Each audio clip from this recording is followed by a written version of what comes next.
Bom dia, bom dia, bom dia. Bom ver vocês. Bom dia e bom sábado. Alguns anúncios. Temos aqui um acordo com o estacionamento na Albuquerque Lins 1268. Muitos de vocês já sabem. É bom lembrar que hoje a gente esqueceu o carimbo. Então, se você tem o ticketzinho do estacionamento, passe na recepção, o pessoal vai te dar um visto, tá bom? Para validar o estacionamento. Albuquerque Lins 1268. Uma outra coisa, para aqueles que têm crianças e gostariam de desfrutar uma programação para crianças e adolescentes, nós temos isso no primeiro horário. Então, no programa das 11 horas, o pastor Fernando fica aqui na frente, tem uma programação toda especial para crianças e adolescentes, crianças até 12 anos e adolescentes de 13 a 17. Ok? E como você sabe também, a gente não precisa mais de ingressos, é só vir, só chegar, a gente não está mais precisando usar a estratégia do ingresso. Pensando sobre dúvida, só para a gente começar a pensar na mensagem de hoje, na questão da dúvida. Por que a gente tem dúvida? A gente tem dúvida porque é humano, a gente tem dúvida porque é desafiado, a gente tem dúvida também porque a gente vem de ambientes que não necessariamente nos validam, muito pelo contrário. A gente tem que ficar provando coisas o tempo inteiro. E muitas vezes em ambientes cristãos tradicionais isso acontece muito. Parece que as pessoas andam ao redor com um centímetro para medir a santidade do outro. Então, e ninguém passa no teste, né? Um não passa no teste porque a roupa não é adequada, outro não passa no teste porque não come a comida que deve comer, o outro porque não ouve a música que deve ouvir, o outro porque é menino está vestido de rosa, a outra porque é muito diferente do que as pessoas esperam que ela deveria ser, e o outro porque tem o corte de cabelo diferente, o outro porque está acima do... Enfim, sempre tem uma razão para não passar no teste. E a gente fica pensando, sabe, que as coisas não dão certo, ou que a vida não se ajusta, e a culpa é da gente. Então, ao invés de estar focado num relacionamento com Deus, a gente está focado em coisas. Ao invés do foco da experiência religiosa ser o amor e a relação, a gente fica pensando de que a gente não é suficiente, de ter alguma coisa que não está certo na gente. E a gente fica pensando que o evangelho, que a religião, que a espiritualidade tem que ver com isso. A gente precisa trazer a coisa de volta para o foco. Então pensa assim, a gente saiu do shopping aqui, e na hora que a gente está na frente do shopping, alguém foi atropelado, essa pessoa foi colocada aos seus pés. É você que está lá. E são os últimos 10 minutos de vida daquela pessoa, e você precisa dizer algo. E a pessoa olha para você naquele desespero ali, nos últimos momentos, e diz assim, eu estou com medo, eu tenho medo. O que é que a gente diz para essa pessoa? Olha, você precisa fazer um curso para parar de fumar. Ou então, você precisa fazer um curso de alimentação. Ou você precisa estudar todas as profecias do livro de Daniel. Ou... O que a gente diz para essa pessoa? É simples, gente. É João 13,16. Porque Deus amou o mundo de tal maneira que deu seu Filho. Todo aquele que crê não vai perecer, mas vai ter a vida eterna. É simples, o Evangelho é simples.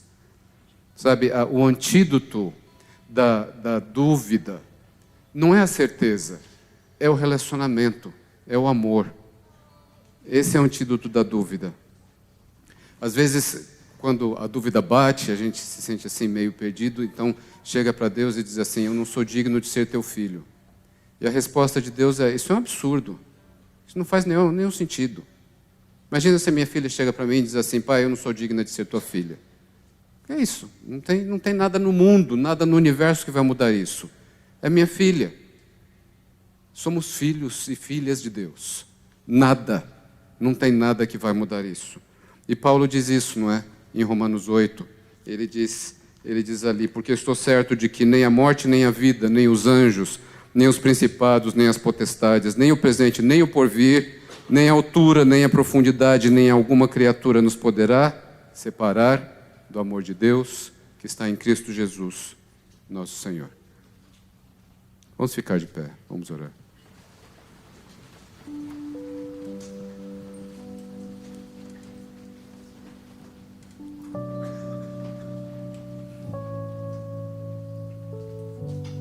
Obrigado, Deus, porque ao entrarmos aqui, deixamos do lado de fora as nossas dívidas, as nossas preocupações, os nossos problemas, os nossos conflitos, o nosso senso de inadequação, a impressão de que precisamos fazer algo ou de que há algo conosco que não está correto.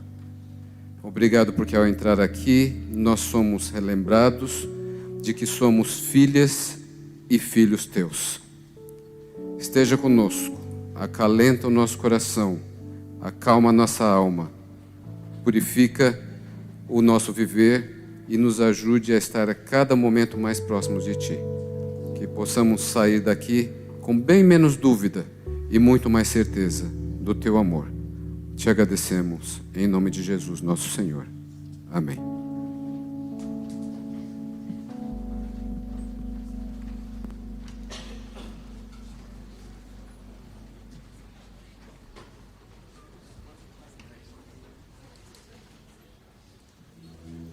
De eternidade em eternidade,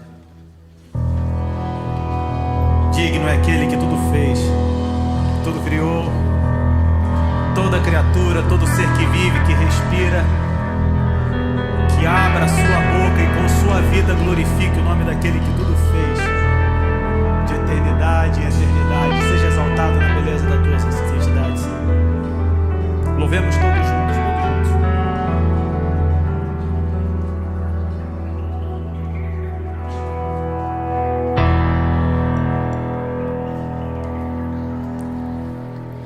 De eternidade em eternidade, vamos todos juntos louvar o Senhor. Exaltado seja em tua beleza, digno de louvor, digno de louvor. De eternidade em eternidade.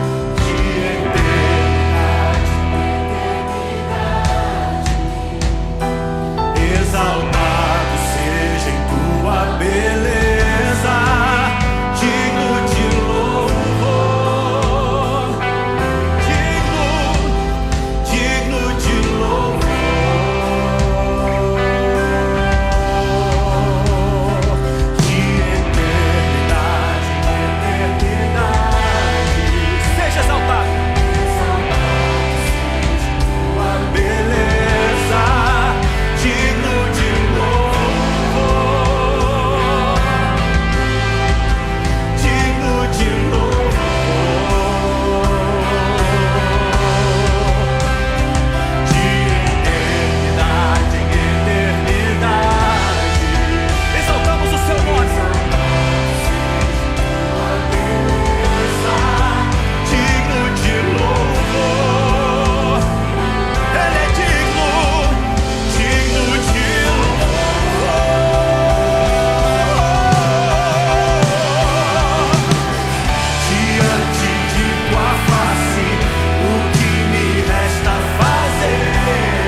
aquele que nos mostra o caminho da cruz, que nos mostra a caminhada dolorosa, difícil, mas na direção daquele que revela a vontade de Deus, que revela a verdadeira face de Deus e que nos conduz às palavras da vida eterna. Para onde iríamos nós? Somente o Senhor tem a nos dar aquilo que nós precisamos, que são as palavras da vida eterna, para que todos nós tenhamos vida em Ti. Para onde, Senhor? Para onde iremos nós? Só Tu tens a vida eterna. Para onde iremos nós? Só Tu.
nosso coração. Encha no Senhor com a certeza de que um dia o Senhor renovará todas as coisas. Nós confiamos na Tua promessa de que um dia o Senhor enxugará dos nossos olhos toda lágrima. E o Senhor fará novas todas as coisas, todas as coisas. O Senhor era, é e ainda tenho certeza que o Senhor fará muito mais nas nossas vidas. Muito mais. O que meus olhos não conseguem ver e minha mente não pode alcançar, eis a promessa que Ele me fez, mas ainda não cumpriu. Ele vai enxugar todas as lágrimas. E cada lágrima que eu derramei, eu sei que Ele um dia enxugará. Eis a promessa que Ele me fez, mas ainda não.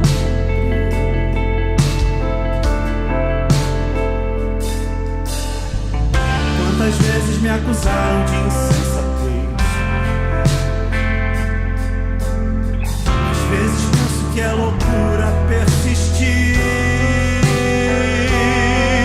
crer diante de Tua face, diante de Tua glória, rendido aos Teus pés. Eu quero estar, quero ter as vestes lavadas em Teu sangue, a sombra do Teu trono é o meu lugar. Faça tudo novo, faça tudo novo, faça tudo novo, tudo novo, faça tudo novo.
Faça tudo novo. Faça tudo novo. Faça tudo novo. Tudo novo. Faça tudo novo. Tudo novo. Faça tudo novo. Faça tudo novo.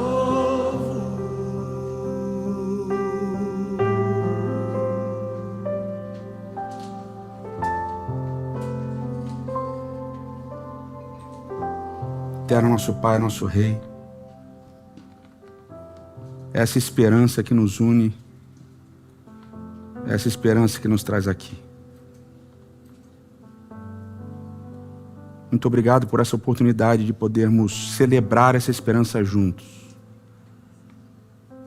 de podermos juntos levarmos um pouquinho dos fardos uns dos outros na esperança de que em breve Cristo voltará a essa terra. Apesar de muitas vezes não termos as respostas, apesar de muitas vezes sobrarem perguntas,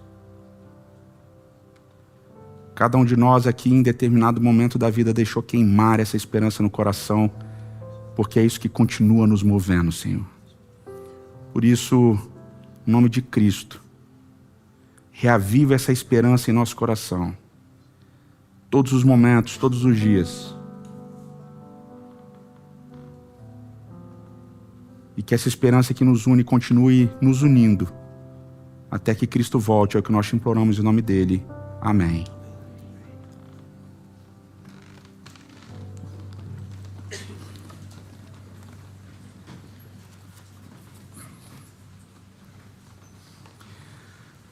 Bom sábado, uma alegria receber todos vocês aqui.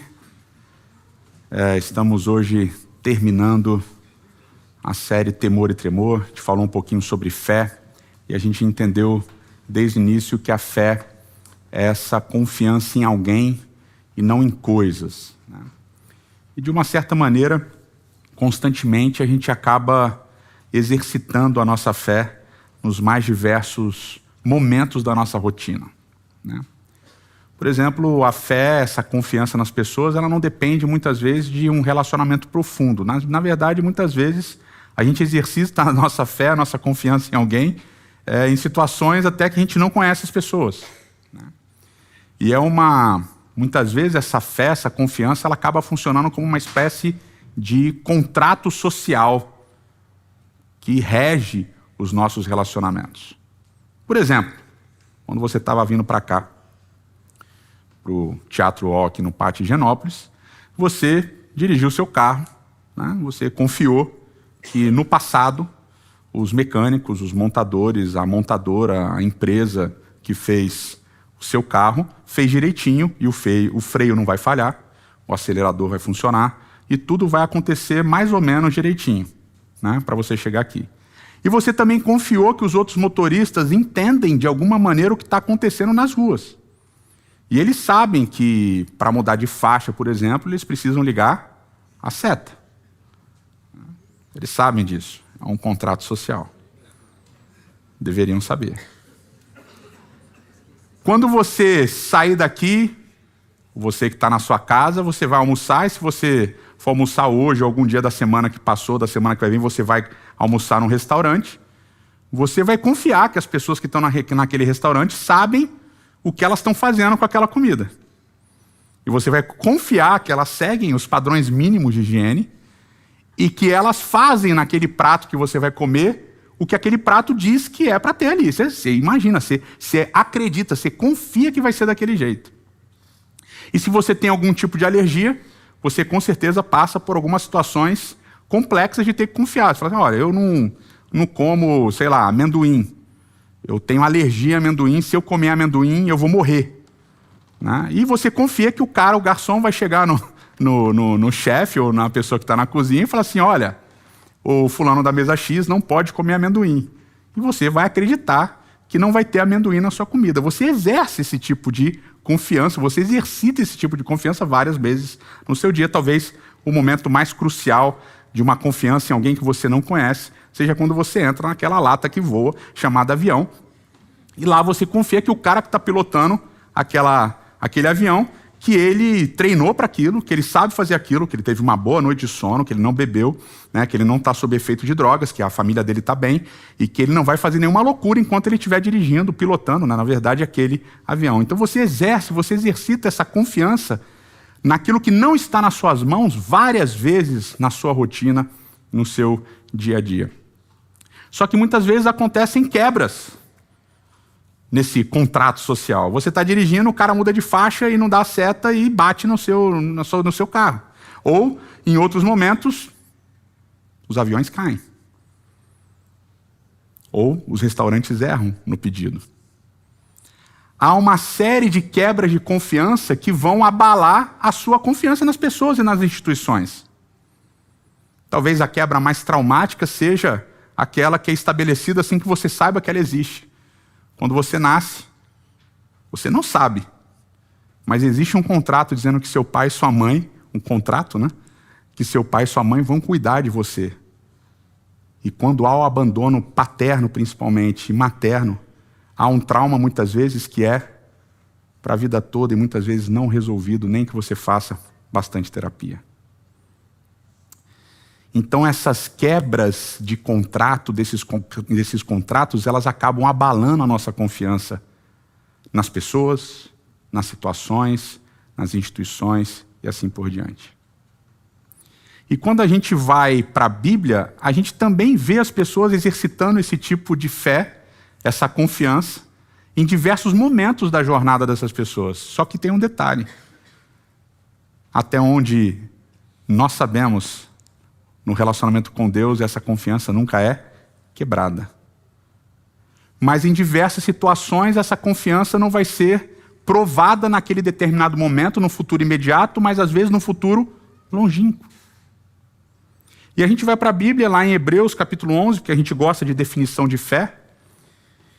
E na definição de fé, em Hebreus capítulo 11, diz, ora, a fé é a certeza das coisas que se esperam. Você tem certeza do que vai vir. E é a convicção de fatos que não se veem. Então você espera o que vai vir e você acredita naquilo que você não vê. E ao invés de fazer um arrazoado filosófico e um arrazoado técnico e teológico para explicar essa frase curta, formada de duas partes, ao invés de fazer esse arrazoado filosófico e teológico, Paulo começa a contar histórias. E ele vai contar das pessoas que viveram essa fé, das pessoas que viveram esse relacionamento. Então Paulo vai contar as histórias dos heróis da fé e por que aquelas pessoas são a prova viva dessa fé. Isso é curioso, porque ao invés de um arrazoado filosófico e teológico, Paulo conta histórias. E por que Paulo vai contar histórias? A gente acredita que Paulo é autor de Hebreus. Acredita pela fé. Porque as histórias nos conectam, elas nos unem, e pelas histórias dos outros a gente consegue entender um pouco da nossa própria. Então ele vai dizer, olha, Noé pela fé entrou na arca. Você imagina, Deus apareceu para Noé e falou assim, Noé, vai ter um dilúvio. Noé não sabia nem que era dilúvio, nunca tinha acontecido, vai inundar. Constrói uma arca e entra nela. E Noé acreditou e entrou na arca. E entraram um monte de bichos lá na arca, uma zona, uma bagunça. E Noé acreditou que ia chover, que a arca ia dar conta, que eles iam viver naquela arca. E depois de viver naquela arca, que Deus ia fazer secar a terra e ele ia sair para uma terra renovada. Loucura. E Abraão acreditou que ele ia ter um filho com Sara. E veio o filho. E Deus manda ele matar o filho. E ele obedece. Ele obedece acreditando que aquele era o filho da promessa. E diz o texto de Hebreus 11 que, olha, Abraão tinha tanta fé, tanta confiança em Deus, que ele acreditou que Deus podia trazer Isaac do mundo dos mortos. Ressurreição. E Israel acreditou na promessa. Israel se reuniu e Deus falou assim, olha, eu vou libertar vocês. Já tinham acontecido 9 pragas e eles não tinham saído do Egito, mas eu vou libertar vocês agora. Então vocês façam um cordeiro, pintem as portas com sangue, sentem nas casas de vocês com a roupa de sair, e o pão que vocês vão comer é um pão sem fermento, porque eu vou libertar vocês antes de dar tempo de vocês comerem o pão. E eles acreditaram. E comeram pão prontos com as sandálias e tal, pão sem fermento, com cordeiro, e Deus libertou. Mas eles celebraram, eles comemoraram, eles jantaram, já na expectativa daquilo que ia acontecer. E aconteceu naquela noite. Mas eles foram jornadear pelo deserto. Eles acreditaram que de uma rocha ia sair água. Eles acreditaram que águas amargas iam ficar doces. Eles acreditaram que eles podiam vencer os inimigos que tinham exércitos maiores. E eles foram acreditando em coisas que não faziam o menor sentido durante toda a jornada. Olha, vai cair um pão do céu, um negócio que vai cair, você vai cozinhar aqui esse negócio, vai dar certo. Eu vou alimentar vocês durante todo o período da jornada de vocês. E aí depois tem a história de Jericó, que eu acho fenomenal, né? Marchem na cidade durante 7 dias, cantando e tocando os instrumentos e tal, e os muros da cidade vão cair. E eles acreditam e ficam lá marchando na cidade. E a gente podia contar várias histórias assim. E no Novo Testamento não é diferente. Quantos paralíticos Jesus chama e diz, levanta e anda? Os coxos, paralíticos, e Jesus falava para eles, eles tinham que confiar naquelas palavras de uma pessoa que eles mal tinham visto, e tinham que pegar e levantar e andar. E os cegos, e todos os milagres que Jesus fez. Confiança levava aqueles indivíduos desde o passado a ações. Porque a fé é basicamente essa resposta ativa humana a uma confiança naquilo que Deus vai fazer. Ou no futuro imediato, ou no futuro longínquo. Mas você, de alguma maneira misteriosa, miraculosa, você confia que Ele vai fazer. A fé é esse abraçar a não resposta, a não certeza. É esse abraçar as nossas limitações. Olha, eu não sei como vai ser isso daqui. Eu não sei como Deus vai fazer isso daqui, mas Ele disse que vai. Eu confio. E eu vou, e eu ajo, e eu me preparo, e eu respondo. Porque de alguma maneira misteriosa, nessa confiança que a gente vai desenvolvendo com esse Deus que a gente não vê, vai crescendo dentro de nós uma sensação, um sentimento de que Ele é fiel, Ele vai cumprir. E a fé é um pouco disso. A fé é um pouco desse abraçar a nossa limitação total, porque a gente confia num Deus que é ilimitado, e que a gente não entende, e que a gente decide, a gente sabe, a gente toma essa decisão consciente. Olha, eu nunca vou entender, mas eu vou confiar. Eu vou seguir, apesar de não entender, apesar de não saber, e assim por diante. E como é que a gente vai cultivando essa fé? Como é que a gente vai crescendo nessa fé, nessa confiança? Nem para isso eu tenho a resposta, porque para cada um acontece de uma maneira diferente.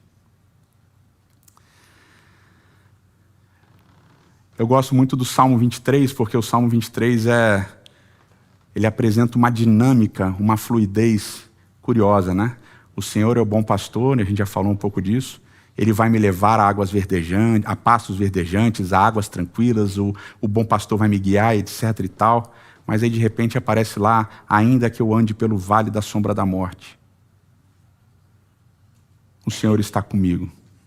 A vara e o cajado dele me consolam. Ainda que eu ande pelo vale da dúvida, da incerteza, das limitações, ainda que eu ande pelo vale da sombra da morte, Deus está comigo. E Ele me consola. E como é que é esse consolo? Como é que acontece esse consolo? O salmista não explica. Isso deixa a gente angustiado. Eu tenho uma amiga, eu e a Vanessa, uma amiga do casal, de muitos e muitos anos, e ela sempre dizia para mim uma frase muito impactante. Ela dizia assim, não, olha, eu acho que Deus tem os seus privilegiados, Deus tem aqueles escolhidos, aquelas pessoas especiais, que Ele cuida melhor do que Ele cuida dos outros. Eu achava estranho, mas pô, legal. E ela falava assim, você é um desses. Você é um desses caras privilegiados que Deus protege de uma maneira diferente. Assim, cara, legal, né? E eu perguntei, mas por quê? Não, porque para você tudo dá certo. Tudo funciona. Você faz o negócio dar certo, você faz o negócio dar certo, você faz, não, vou fazer isso dar certo e tal, papá. Eu falei, cara, que maneiro, né? É um negócio da hora ser esse privilegiado, esse escolhido de Deus, né? E tal. Só que aí, depois ela falou isso durante um bom tempo, mas aí vieram os anos ruins, né? E todos nós já passamos por aqueles anos ruins. E os meus anos ruins Começaram em 2016.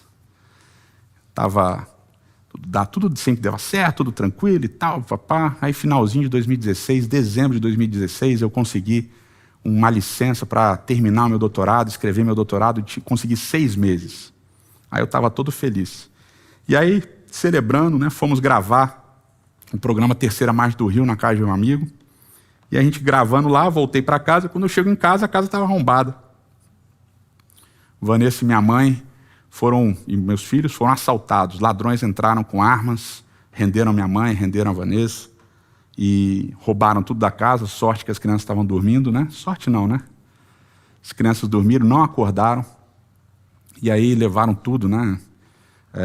Só não levaram as camas, que eu acho que não dava para levar, que era muito, muito grande. E não levaram o meu computador. Levaram todos. Todo o resto eles levaram. E ele viu lá, eu acho que os ladrões viram um monte de livro, né? Olharam, Bíblia e tal. O que ele faz aí? Não, cadê o cofre, né? O cofre da casa. Cadê o cofre da casa? Está atrás dos livros, onde é que é começar a mexer e tal. Eu disse, pô, ele é pastor, não tem cofre. Não tem dinheiro escondido, né? A gente é o tipo de pastor que não esconde dinheiro. Aí o cara ficou meio impressionado e falou assim, pô, mas ele é pastor, ele é homem de Deus? Aí ele falou assim, ele é homem de Deus e tal. Aí ele olhou ao lado da mesa que estavam as Bíblias, né, as minhas coisas, e falou assim, então nas coisas do homem de Deus eu não mexo. Tem uma lógica aí, né, eu acho. Mas o que é louco é que é o seguinte, eu sou um cara limitado tecnologicamente. A minha tese, eu não tinha salvo em lugar nenhum. E ele não levou o meu computador, que estava aberto.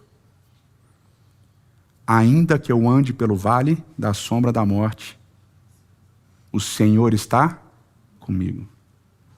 É um detalhe, mas para mim fez muita diferença naquele momento. Depois, olha só, isso foi desde dezembro. Em março de 2017, meu filho, a história que eu já contei para vocês, quase morreu numa sala cirúrgica. Quase. Mas não morreu. Ainda que eu ande pelo vale da sombra da morte. Um mês depois, que meu filho saiu do hospital, o outro caiu e quebrou o braço. E foi uma história bizarra, porque ligaram, você imagina, né? Meu filho tinha acabado de sair do hospital, numa situação de vida e morte, e ligam da escola, olha, seu filho se machucou. Aí já foi aquele desespero. Quebrou o braço. E aí uma série de outras coisas foram acontecendo. Eu travei, não conseguia terminar. Não conseguia escrever a minha tese, não conseguia terminar a minha tese. Desesperado. E agora, como é que eu vou terminar? Não consigo, tem um prazo, tem que entregar. Passou o prazo, você perde tudo. Aí eu estou numa madrugada refolheando um livro, e um detalhe me chama a atenção. O nome do autor de um dos livros que eu mais gostei era Lawrence Turner. Só que era Lawrence, em vez de W, era U. E quando você está escrevendo, tem umas coisas que tiram sua atenção, que são engraçadas, mas outras. Eu fiquei obcecado, porque não era com W, era com U. Falei, por que o nome do cara não é com W, é com U? Tem alguma coisa errada nisso daqui. Será que é um erro tipográfico? Mas na capa. Não é possível. E fui atrás e descobri que o cara dava aula no Newbold. E vi o e-mail do cara e vi que ele estava recém-aposentado. E mandei e-mail pro cara. Ô, fulano de tal, tudo bem? Aqui é um cara do Brasil e tal, olha, estou aqui escrevendo minha tese, vi seu livro, estou apaixonado pelo seu livro, você é demais e tal. E, poxa, prazer e tal. Você não sabe muito o que dizer, né? Nem quando encontram as pessoas que cantam, que eu sou fã, eu fico, oi, tudo bem? Eu sou seu fã. Aí fica aquele negócio assim meio, né? A pessoa, você quer uma foto? Você quer uma... Não, só queria dizer que eu sou seu fã. Tá, fica um negócio assim. Aí eu mandei esse e-mail assim, oi, tudo bem? Eu sou fulano, eu sou seu fã. Eu falei, pô, o cara nunca vai responder, né? Aí ele me respondeu 6 horas depois. Tudo bem, tal, que legal, poxa, legal do Brasil, poxa, meu livro chegou longe e tal, conversa vai, conversa vem, o cara me ajudou, me mentoreou nos últimos momentos da minha tese e me ajudou a terminar. Ainda que eu ande pelo vale da sombra da morte, tu estás comigo. A tua vara e o teu cajado me consolam. de maneiras misteriosas, e vocês todos têm histórias parecidas, quando a gente sente que a gente está abandonado, quando a gente sente que a gente está jogado de lado, quando a gente sente que parece que Deus não está com a gente, parece que tem alguma coisa que continua a gente puxando a gente. Tem uma coisa no nosso coração que continua dizendo assim: fala, ora, briga, porque Ele está aí, Ele está perto de você. Eu acho lindo como o Salmo termina. Diz: a tua bondade e a tua graça vão me seguir todos os dias da minha vida. Não importa para onde você está indo. Quando você abraça a incerteza do para onde você está indo, você também abraça a confiança de que a bondade e a graça de Deus estão com você pelo caminho. E a última frase é a melhor de todas. Nas nossas Bíblias diz: e habitarei na casa do Senhor. Só que o verbo aqui é o verbo shavato, que significa descansar. Então a melhor tradução seria: e descansarei na casa do Senhor eternamente. Por que eu gosto dessa tradução? Porque o sábado é como se fosse um lembrete semanal da nossa humanidade, das nossas limitações, das nossas dúvidas, da falta de compreensão de todas as coisas que estão ao nosso redor, que estão na Bíblia, dos nossos relacionamentos. O sábado é esse momento da gente abraçar tudo isso e dizer: Senhor, está aqui, ó, eu confio em Ti. Eu quero descansar em Ti. Mesmo sem saber tudo, mesmo sem entender tudo, mesmo sem compreender tudo, mesmo muitas vezes andando pelo vale da sombra da morte, Senhor, eu quero descansar em Ti. Eu quero confiar em Ti. Pode ser que o Senhor me responda amanhã, pode ser que o Senhor me responda agora, não interessa. Eu quero confiar em Ti. O sábado é essa certeza semanal de que nós somos humanos e não temos todas as respostas. Mas o Criador do universo sabe todas as coisas. E Ele diz para a gente descansar eternamente nele, até que Cristo volte a essa terra. Eterno nosso Pai e eterno nosso Rei. Muito obrigado, Senhor, porque muitas e muitas vezes, Senhor, nós estivemos andando por aí sem entender o que estava acontecendo, com sentimentos confusos, com diversas perguntas sem resposta, com um sentimento de depressão, de abandono, uma angústia que a gente não conseguia entender. Mas esses momentos, de uma maneira misteriosa, miraculosa, várias vezes a gente sentiu a Tua mão, ou num acontecimento banal, corriqueiro, ou em alguém que falou alguma coisa que a gente não esperava e que mexeu com o nosso coração. Mas a gente sentiu, Senhor, que a Tua graça e a Tua misericórdia estão conosco todo o tempo. Muito obrigado porque na nossa humanidade, na nossa limitação, nas nossas incertezas, nós podemos confiar que o Senhor é todas as coisas, todo o tempo, e assim será até que Cristo volte. E por isso, Senhor, nos ajude a descansarmos em Ti, a entregarmos essas perguntas que a gente não consegue responder, a entregarmos as nossas dúvidas, as nossas angústias, os nossos anseios, entregarmos nas Tuas mãos na certeza, na confiança que podemos descansar, porque o Senhor sabe tudo e pode tudo. Nos entregamos mais uma vez em Tuas mãos, em nome de Cristo. Amém.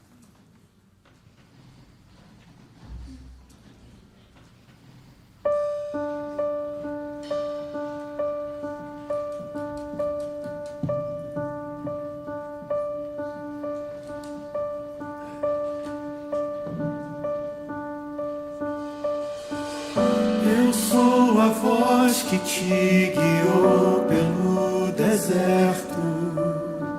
Sou o princípio e o fim.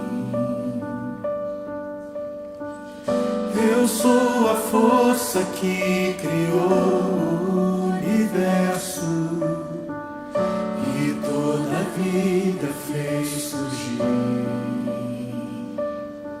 Sou eu quem faz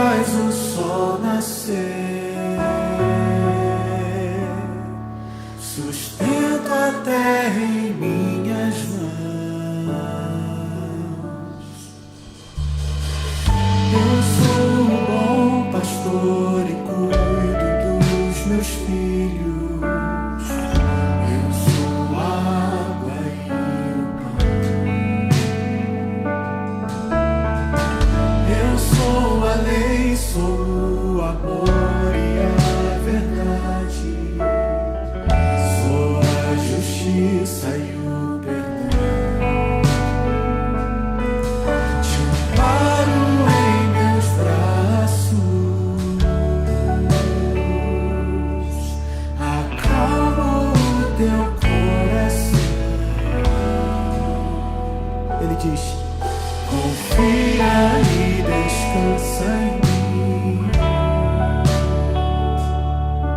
Confia e descansa em mim.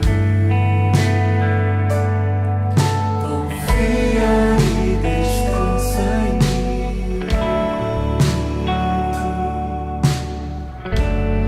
E descansa em mim.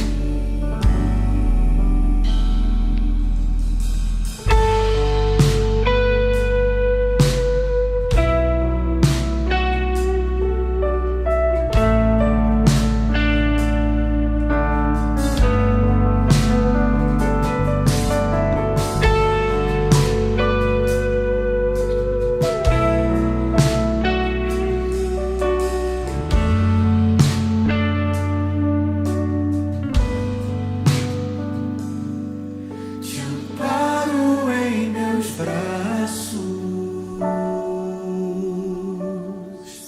Acalmo o teu coração. confia.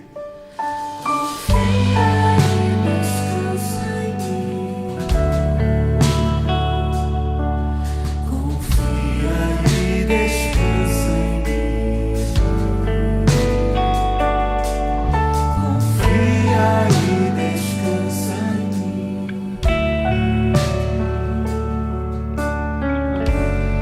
E descansa em mim.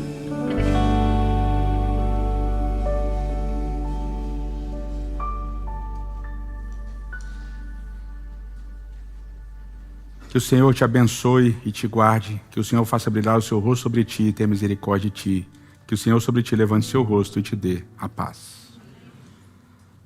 Amém? Bom sábado para vocês. Foi bom recebê-los aqui.